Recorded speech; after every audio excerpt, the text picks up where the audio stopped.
사랑하는 성도 여러분, 오늘도 여러분의 모든 길 가운데 주님과 동행하시는 축복이 있기를 소망합니다. 오늘 우리가 함께 묵상하실 하나님 말씀은 사도행전 27장 33절에서 44절의 말씀입니다.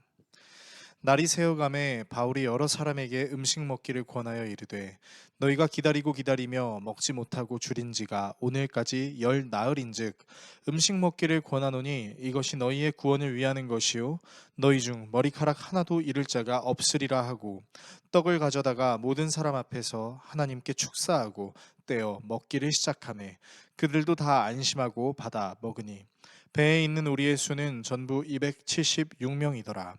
배부르게 먹고 밀을 바다에 버려 배를 가볍게 하였더니 날이 새매 어느 땅인지 알지 못하나 경사진 해안으로 된 항만이 눈에 띄거늘 배를 거기에 들여다 댈 수 있는가 의논한 후 닻을 끊어 바다에 버리는 동시에 키를 풀어 늦추고 돛을 달고 바람에 맞추어 해안을 향하여 들어가다가 두 물이 합하여 흐르는 곳을 만나 배를 걸매 이 물은 부딪혀 움직일 수 없이 붙고 고물은 큰 물결에 깨어져 가니 군인들은 죄수가 헤엄쳐서 도망할까 하여 그들을 죽이는 것이 좋다 하였으나 백부장이 바울을 구원하려 하여 그들의 뜻을 막고 헤엄칠 줄 아는 사람들을 명하여 물에 뛰어내려 먼저 육지에 나가게 하고 그 남은 사람들은 널조각 혹은 배 물건에 의지하여 나가게 하니 마침내 사람들이 다 상륙하여 구조되니라. 아멘. 배를 버리고 탈출을 시도하려 했다 실패한 선원들과 바울 일행은 밤새도록 지속되는 태풍을 견뎌내고 동이 틈을 맞이합니다. 이미 14일 동안 제대로 밥도 먹지 못하고 마시지 못했던 그 마음을 졸이는 그들에게 상당히 힘들고 어려운 순간이었을 것입니다. 너무나 절망적인 상황 때문에 밥을 먹을 생각조차 하지 못했던 것처럼 보입니다. 그런 그들에게 바울은 다가가서 음식을 먹으라고 권하며 아무도 머리카락 하나라도 잃지 않게 될 것이라고 격려하며 빵을 들어 모든 사람 앞에서 하나님께 감사를 드리고 떼어 먹기 시작합니다. 이런 바울의 격려에 모든 사람이 용기를 얻어 음식을 먹고 그 음식을 먹은 수가 무려 276명이나 되었습니다. 사람들이 음식을 먹은 뒤에 남아있는 식량도 버리고 항해를 시작합니다. 아마도 배를 더 가볍게 하려는 차원이었던 것으로 보입니다. 그리고 어느 땅인지는 알 수 없지만 바다가 굽어 들어가며 선박이 안전하게 머무를 수 있고 사람들이 화물이나 배에서 육지에 오르내리기에 편한 항만이 보이기 시작한 것이죠. 그들은 어떻게 해서든지 그곳에 배를 대기 위해 닻을 모두 끊어버리고 키를 묶은 밧줄을 늦추고 앞 돛을 달아서 바람에 맞추어 항해를 시작합니다. 그러다가 하필 두 물살이 합치는 곳에 배가 끼어들고 결국 배가 모래톱에 끼어 뱃머리가 움직이지 않고 배 후미는 파도로 깨지기 시작합니다. 이렇게 배가 훼손되는 과정 속에서 로마 병사들은 죄수들이 혼란한 상황을 틈타 혹시라도 헤엄쳐 도망할까봐 그들을 모두 죽여버리려고 했습니다. 그 이유는 죄수를 호송하다가 놓치게 되면 호송 군사가 대신 형벌을 받아서 죽을 수도 있지만 도망치려는 죄수를 아예 죽이면 책임을 면할 수 있었기 때문입니다.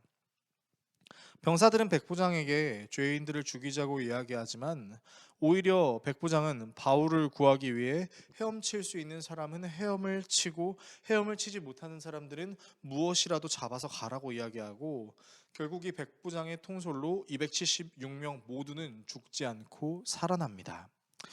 오늘의 말씀을 우리의 삶에 어떻게 적용해야 할까요? 바울이 탄 배는 그야말로 고난의 연속이었습니다.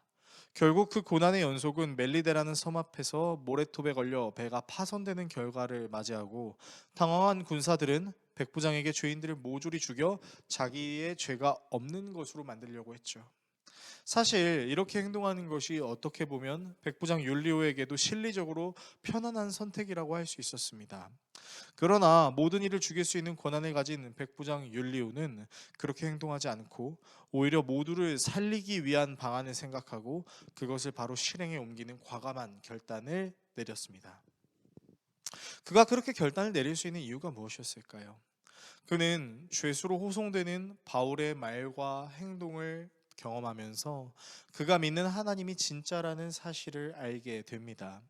죄수를 호송하는 여정 속에서 복음을 알게 된 것이죠. 그가 바울을 꼭 살리고 싶어 했던 이유는 바울에게 큰 감화를 받았고 그를 신임했기 때문이었습니다. 이렇게 절망적인 상황 속에서 하나님은 바울을 통해 한 영혼을 감화시키고 그 영혼은 모두를 죽일 수 있는 자리에서 모두를 살리는 사람으로 쓰임 받습니다. 사람이 고난의 상황을 맞이하게 되면 자신만 생각할 수 있는 연약함이 있습니다. 그러나 하나님은 그 고난의 상황에서도 한 영혼을 감화시키심으로 모든 영혼을 구원하십니다. 그리고 이 하나님의 계획은 예수 그리스도를 통해 모든 영혼을 구원하시려는 하나님의 사랑으로 적용됩니다. 절망적인 상황에서도 하나님의 구원은 지속된다라는 이 사실을 잊지 않으므로 모든 상황 속에서 구원을 이루시는 하나님을 온전히 신뢰할 수 있는 우리 모두가 될 수 있기를 예수 그리스도의 이름으로 축원합니다. 기도하겠습니다. 우리를 사랑하시는 하나님, 절망적인 상황 속에서도 하나님의 구원은 현재 진행형이라는 사실이 우리에게 참 위안이 됩니다. 그 하나님의 섭리를 의지함으로 모든 상황 속에서 주님의 은혜를 경험할 수 있는 우리 모두가 되게 하여 주십시오. 예수 그리스도의 이름으로 기도합니다. 아멘.